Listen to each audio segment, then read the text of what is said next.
আমানত বলতে ঠিক কি বোঝানো হয়েছে, কোরআন হাদিসে এ সম্পর্কে কি নির্দেশনা রয়েছে, বর্ণিত হয়েছে, এই দিকটি যদি আলোচনার মাধ্যমে সূত্রপাত করেন। সূরা নিসার মধ্যে আল্লাহ তাআলা বলেছেন, ইন্নাল্লাহা ইয়া'মুরুকুম আন তুআদ্দুল আমানাতি ইলা আহলিহা, যে আল্লাহ তাআলা তোমাদেরকে নির্দেশ দিচ্ছেন যে তোমরা যেই আমানতটা যে পাওয়ার উপযোগী সঠিক জায়গায় তোমরা পৌঁছে দেবে, আদায় করবে আমানত যথাযথভাবে। আর হাদিস শরীফে আমরা যদি তাকাই, যে হাদিস শরীফে আসছে যে কুল্লুকুম রাইন ওয়া কুল্লুকুম মাসউলুন আন রাইয়াতিহি, তোমাদের প্রত্যেককে দায়িত্বশীল করে পাঠানো হয়েছে, আর এই দায়িত্ব সম্পর্কে অবশ্যই জিজ্ঞাসা করা হবে। কোরআনুল কারিমে আরও আমরা জানি সূরা মুমিনুনের মধ্যে প্রথমেই যে সফলতার কথা বলা হয়েছে, কারা সফল হবে, কদ আফলাহাল মুমিনুন, সেই সকল মুমিনরা সফল কাম হয়েছে। এরপরে একটি তাদের যে গুণ বর্ণনা করা হয়েছে, ওয়াল্লাযীনা হুম লিআমানাতিহিম ওয়া আহদিহিম রাউন, যারা তাদের আমানত এবং আমানতদারিতার বিষয়ে এবং তাদের অঙ্গীকার ওয়াদার বিষয়ে খুব যত্নশীল থাকবে, রক্ষা করবে যথাসময়। তো কোরআন এবং হাদিসের কয়েকটি আমি উদ্ধৃতি বলেছি যে আমানতের যে গুরুত্ব কতটুকু। তো আল্লাহ তাআলা তো আসলে আমাদেরকে এই দুনিয়ায় প্রেরণ করেছেন, ইন্নী জাইলুন ফিল আরদি খলিফা হিসাবে আমাদেরকে প্রেরণ করেছেন।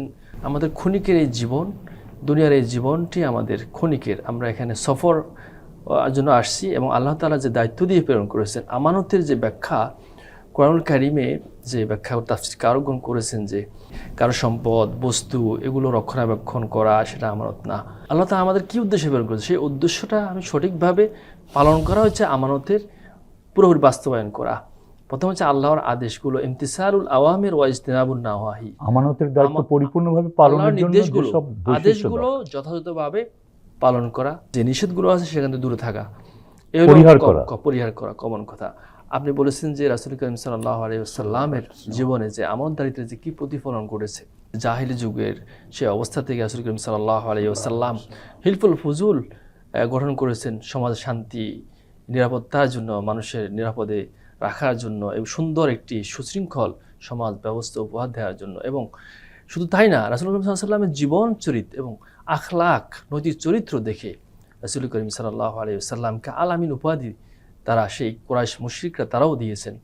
শুধু তাই না, রাসূল করিম সাল্লাল্লাহু আলাইহি ওয়াসাল্লামকে নির্যাতন নিষ্পেষণের এক পর্যায়ে রাসূল করিম সাল্লাল্লাহু আলাইহি ওয়াসাল্লাম যখন হিজরতের প্রাক্কালে, যে হিজরতের যে রাত্রিটি, সেখানেও আল্লাহ রাসূল সাল্লাল্লাহু আলাইহি ওয়াসাল্লাম মানুষের আমানতের প্রতি এত যত্নবান ছিলেন, সেদিনও এত এই বিভীষিকাময় একটা কঠিন সময়েও বলেন নাই যে আমার কাছে যে কাফের কুরাইশদের যে আমানতটা রয়েছে সেটুকু আলী রাদিয়াল্লাহু তাআলা আনহুর কাছে গিয়ে তারপর হিজরত করেছেন মদিনায়।